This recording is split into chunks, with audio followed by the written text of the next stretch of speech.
1979 film Alien has been called one of the classic horror movies. Now the sequel Aliens is in the theaters, and critics say not only is it scarier than the original, but the advance hype, including the cover of this week's Time magazine, ensures it will be a huge moneymaker. Aliens, the newest suspense thriller from 20th Century Fox, continues the adventure where the original film left off. Sigourney Weaver is back as Flight Officer Ripley, the sole survivor of the ill-fated freighter Nostromo. For over 50 years, she has drifted in space, entombed in hypersleep. When she finally wakes up, she tells a horrifying story about an encounter with a deadly alien discovered on a hostile planet, but nobody believes her.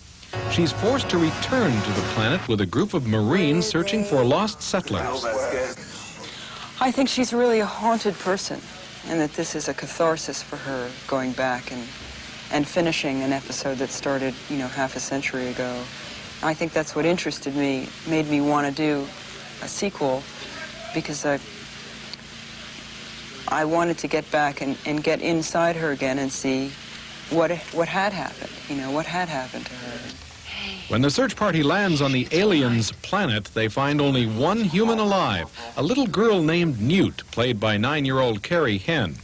Ripley becomes Newt's surrogate mother and vows to protect the child from the nightmare that she knows lies ahead. Director James Cameron. It's about personal bonding under pressure. I have to relate to it as the story of the people, and it's about people in a situation and how they react, the extremes of emotion, the cowardice, the bravery, the things you didn't expect, the things you didn't think you could do, and committing to another person, even when that means that it could mean your life. As sequels go, this one's different than most. The original Alien was basically a haunted house story set in space. Aliens is a war movie set in space, and like any good war movie, it's filled with action. 7. But it's stark terror that made the original movie a success. The 1979 box office hit introduced moviegoers to one of the most frightening creatures ever to terrorize the silver screen. In Aliens, the creature is back. In fact, as the title suggests, this time there are a lot more of them, all created by special effects director Stan Winston. Gives you a chance to be scared out of your seat and be able to walk away smiling, knowing that it was a film. If anyone's smiling, it's James Cameron. He also directed The Terminator, another surprise hit that gave him a solid reputation as one of Hollywood's hot new directors. It's a reputation that can only be enhanced by the success of Aliens. Joining us from Los Angeles, the two people who are the brains behind Aliens. James Cameron is the Canadian-born director, and his wife, Gale Anne Hurd, produced the movie. James Cameron, when you were first confronted with the idea of doing a sequel, what was your response? Well, I was very enthusiastic about it. I've never operated myself under that preconception of sequels. I think basically anything is possible, and it's true axiomatically that in Hollywood sequels cost twice as much and make half as much money. But I think that's because of the fact that most sequels are made because people just want to basically cash in on the first picture and use its success to launch another film, regardless of the quality of the second film. Our attraction to doing this picture 6 or 7 years after the fact, which is well beyond the normal time window for a sequel in any event, was to do something special and to do something different, and to use Alien, Ridley Scott's film, as a platform that we could jump off from and go that much further. In other words, to almost use it as a first act of a very epic story. And so in that respect, we tried to turn it around and make the fact that it was a sequel a plus instead of a minus. Gale Anne Hurd, I think it's David Cronenberg who talks about the popcorn moment in a movie. There is one moment when everybody sits up straight and says, "Holy smoke," and the popcorn goes flying. Without being too specific, what's the popcorn movie moment in Aliens? I think there are a lot of popcorn moments in Aliens. 20.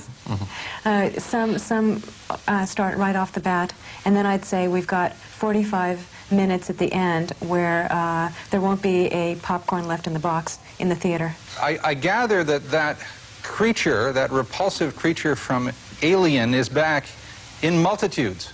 Exactly. That's something that that we tried to convey with the title Aliens, and we also extrapolated from there and have a new extension of that creature. I guess this to both of you, the two of you are sort of a Hollywood story in yourself. I can see as Mickey Rooney and Junie Garland meeting on a movie lot in Roger Corman's studio, learning to make movies, falling in love, and being a big success story. What do you make of that? Sounds like a good plot line. Let me write that down. No, that is copyright.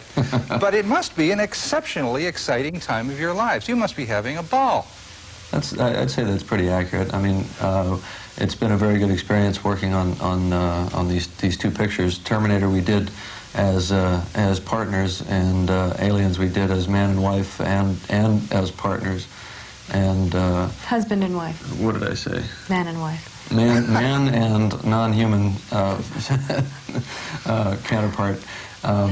Yes, and that partnership has proved to be very strong, and even though we've had lots of crises and so on in making these films, we learned to depend on each other quite a bit, so it's been a good experience, good healthy experience for us. Is it indivisible, Gale Anne Hurd, when Steven Spielberg comes along and says, I want you, but not him? How did you know that? What? What? Actually, I didn't get an answer yet. Actually, the process of directing a film is really one that requires 100% attention, and Jim and I plan to work together as a team on the films that he directs. I have some projects that don't include him, which I will probably seek outside directors for, and during the period of the production on those pictures, Jim will probably be writing screenplays for future productions. You have to think of it as a unilateral open marriage. James Cameron, one final question to you. When I was going through my notes for this, I ran across one observation. Not long ago, you were living in a Rome hotel, living off the scraps of room service trays. How's that again? Well, beats starvation. So that's true story, by the way. Living in Rome with no money. I was actually supposedly working on a film, and the producer had cut off my per diem, and I had no way of getting back to the United States. How's the food that's left on room service trays? It's not bad. In Rome, it's pretty good, actually. It's better than most meals you get in the better restaurants in L.A. All right, thank you both very much, James Cameron, Gale Anne Hurd. I guess it's not too non-objective to say good luck. Thank you very much. Thank you.